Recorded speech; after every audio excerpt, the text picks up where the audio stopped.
Pemirsa, mengapa satu desa bisa terjerat pinjaman mikro tanpa mereka mengetahuinya?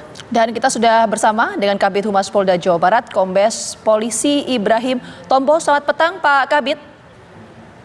Selamat sore, Assalamualaikum Mbak. Waalaikumsalam warahmatullahi wabarakatuh. Pak Kabid, mungkin pertanyaan pertama kami, ini per sore hari ini jumlah korban ada berapa, datanya dari kepolisian, dan sebetulnya apa sih Pak, ini kenapa bisa satu desa loh Pak terjerat pinjaman sementara mereka ini merasa tidak berhutang? Iya, jadi dengan kejadian ini di mana ada cukup banyak warga yang keberatan dengan tagihan yang didatangkan oleh pihak PNM ya.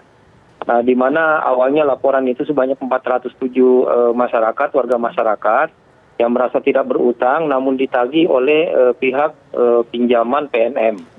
Nah, dari kondisi tersebut akhirnya kita membuat posko untuk melakukan pendataan, dan sampai saat ini sudah tercatat kurang lebih sekitar 313 masyarakat yang memang tidak mempunyai utang di PNM tersebut. Oke. Nominalnya apakah sudah bisa diketahui Pak Kabid, masing-masing orang ini tercatut dengan utang berapa banyak? Belum, karena memang ini kan sifatnya masih penyelidikan ya, karena kita juga sampai sekarang belum mendapatkan laporan polisi dari orang-orang yang dirugikan dan juga dari pihak PNM. Nah, beberapa langkah yang kita lakukan termasuk melakukan koordinasi dengan pihak PNM, belum melakukan laporan polisi karena mereka berusaha untuk melakukan audit dulu terkait dengan regulasi keuangannya dan juga kerugian yang dideritanya. Nah, jadi memang sampai sekarang kita masih melakukan langkah berupa penyelidikan, pendalaman serta lakukan interview dan wawancara.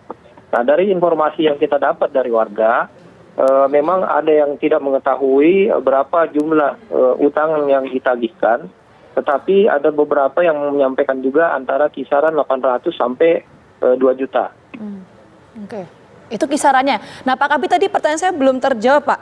Kalau tadi data yang disampaikan Pak Kabid itu korbannya sejauh ini 313 orang, ini apakah sejauh ini perkembangan penyelidikan sudah ada penetapan status tersangka atau seperti apa? Dan ini kenapa kok bisa satu desa ini mereka dapat ditagih pinjaman sementara mereka nggak berhutang? Jadi memang ini yang sedang kita lakukan pengembangan, karena untuk melakukan penyidikan otomatis harus didasarkan oleh laporan polisi ya. Namun sampai sekarang karena laporan polisi belum ada, kita masih melakukan verifikasi dan wawancara dulu terkait dengan data-data. Jadi tahapannya memang melakukan penyelidikan dulu saat ini. Nah, ini permasalahan awal memang ini berawal dari adanya tagihan atau karyawan dari PNM melakukan tagihan kepada beberapa orang warga desa Sukabakti. Nah, kemudian dari beberapa warga desa yang ditagih tersebut merasa tidak berhutang, akhirnya mereka saling menyampaikan komplainnya dan sampai kepada kepala desa. Dari kepala desa kemudian mengecek warga-warganya yang ditagih oleh PNM. Kemudian dari situlah akhirnya pada tanggal 18 Juli petugas memonitor adanya kejadian ini, akhirnya dilakukanlah koordinasi dengan pihak desa dan juga warga-warga setempat yang ditagih tersebut. Nah, kemudian saat itu juga kita buat posko untuk menghimpun data-data warga yang memang ditagih namun tidak mempunyai utang. Jadi memang kondisinya saat itu masih dalam penyelidikan pendalaman. Tetapi mengingat dengan kasus ini karena belum dibuat laporan dan juga keresahan yang ada di warga dengan ditagih-tagih, kita melakukan koordinasi dengan pihak PNM. Nah, sehingga dengan hasil koordinasi pihak PNM juga menghentikan untuk melakukan penagihan terhadap warga yang ada. Tetapi saat ini fokus dulu untuk memverifikasi data-data dan juga audit kerugian. Nah, sementara untuk proses kasus pidana sendiri, memang kita juga melakukan penyelidikan pendalaman dan mencari bukti.